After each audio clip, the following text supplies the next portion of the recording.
Assalamualaikum warahmatullahi wabarakatuh.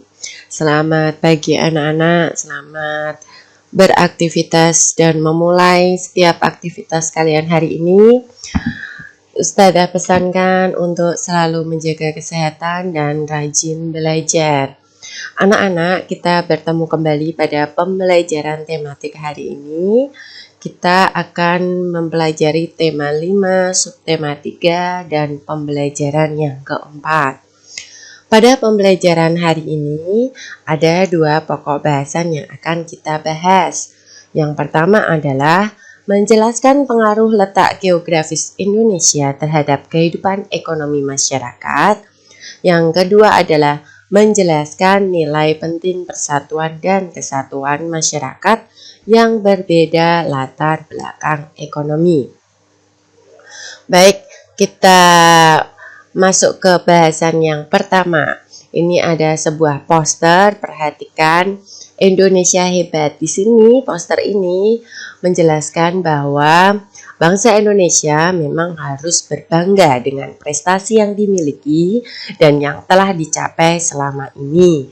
Indonesia memang hebat. Ini adalah salah satu poster tentang negara kita tercinta, Indonesia. Kita lanjutkan pada potensi Indonesia sebagai negara maritim dan agraris. Kita tahu bahwa negara Indonesia merupakan negara maritim dan juga negara agraris. Letak geografis Indonesia sangat menguntungkan karena berada di tengah-tengah jalur perdagangan dunia. Terletak di antara Samudra Hindia dan Samudra Pasifik serta benua Asia dan benua Australia.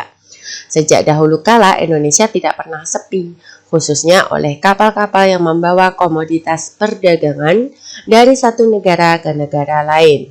Tidak hanya itu, sumber daya yang tersimpan di dalam laut Indonesia ternyata amat potensial. Data Food and Agriculture Organization atau FAO 2015 menyebutkan bahwa Indonesia penghasil terbesar di dunia untuk produk rumput laut dan tuna. Indonesia juga menjadi penghasil kepiting dan udang terbesar kedua setelah Cina.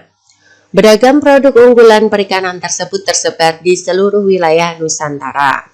Sentra produksi udang berada di wilayah Sumatera dan Jawa Barat. Kepiting tersebar di Jawa, Sumatera, dan Kalimantan. Penghasil utama rumput laut berada di wilayah Sulawesi dan Nusa Tenggara. Sementara itu, kawasan penghasil tuna terfokus di Papua, Maluku, dan Sulawesi Utara. Dari angka ini, hanya sekitar 10% yang saat ini telah dieksplorasi dan dimanfaatkan. Selain itu, perairan Indonesia menyimpan 70% potensi minyak karena terdapat kurang lebih 40 cekungan minyak yang berada di perairan Indonesia. Perhatikan, selain dikenal sebagai negara maritim, Indonesia juga merupakan negara agraris. Indonesia sejak dahulu sudah dikenal sebagai penghasil rempah-rempah dan memiliki tanah yang subur. Kelapa sawit, beras, jagung, tembakau, cengkeh, teh, karet, kopi, dan tebu merupakan beberapa contoh dari sekian hasil pertanian atau perkebunan Indonesia. Peminat produk-produk hasil pertanian Indonesia ternyata banyak di luar negeri. Banyak produk pertanian yang rutin diekspor dengan nominal yang cukup besar. Biji coklat, tembakau, aneka rempah-rempah seperti lada hitam, lada putih, kayu manis, biji pala, dan vanili merupakan beberapa contoh hasil pertanian yang terus diekspor. Potensi maritim dan agraris di Indonesia semuanya berguna bagi kemakmuran dan kesejahteraan bangsa Indonesia. Sebagai negara kepulauan, sistem komunikasi dan transportasi menjadi faktor penting dalam kehidupan berbangsa dan meningkatkan perekonomian. Saat ini jaringan komunikasi telah dibangun sedemikian rupa sehingga dapat menjaga wilayah-wilayah terpencil di Indonesia. Jaringan komunikasi ini akan memudahkan berbagai transaksi ekonomi, menyangkut permintaan dan penyediaan barang ekonomis antar daerah dan antar pulau. Jaringan komunikasi juga membantu terbentuknya kesatuan bangsa karena memudahkan hubungan antar suku yang berada di tempat yang terpisah. Sistem komunikasi dan sistem transportasi merupakan salah satu mata rantai yang tidak terpisahkan dalam kegiatan ekonomi. Pemenuhan kebutuhan barang didistribusikan melalui jaringan transportasi. Sebagai negara kepulauan, saat ini pemerintah membangun sistem transportasi udara yang lebih baik untuk mempermudah dan mempercepat perpindahan manusia dan barang. Pemerintah juga membangun sistem transportasi darat yang makin baik dengan menyediakan berbagai pilihan moda angkutan seperti kereta api. Transportasi laut pun menjadi salah satu sistem transportasi yang memudahkan distribusi barang dan perpindahan penduduk antar pulau. Baik. Kita masuk ke wawasan Nusantara. Wilayah Negara Kesatuan Republik Indonesia atau NKRI terbentang luas dari Sabang sampai Merauke. NKRI ini terdiri atas jajaran pulau yang dikelilingi oleh laut besar dan kecil.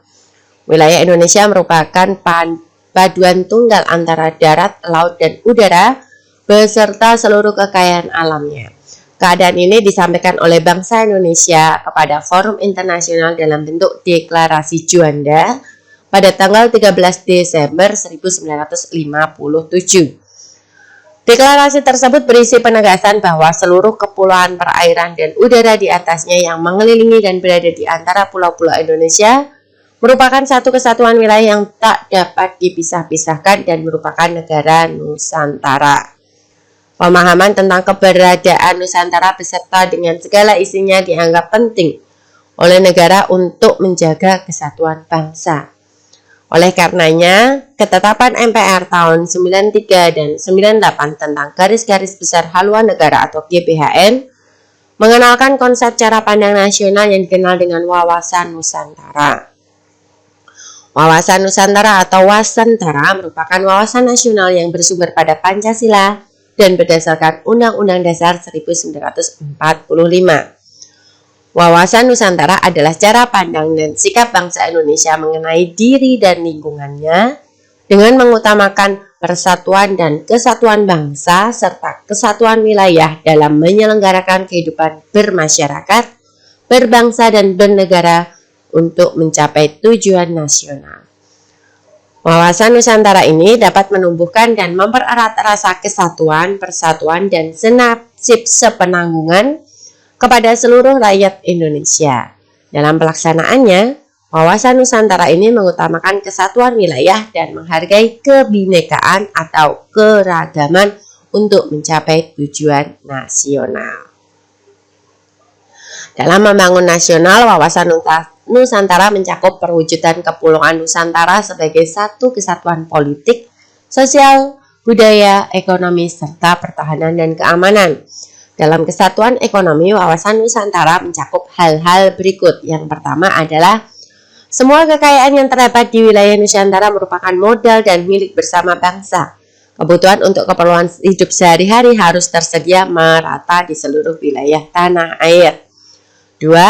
Tingkat perkembangan ekonomi haruslah seimbang untuk seluruh wilayah di Indonesia tanpa meninggalkan ciri khas yang dimiliki oleh setiap daerah dalam upaya mengembangkan kehidupan ekonominya.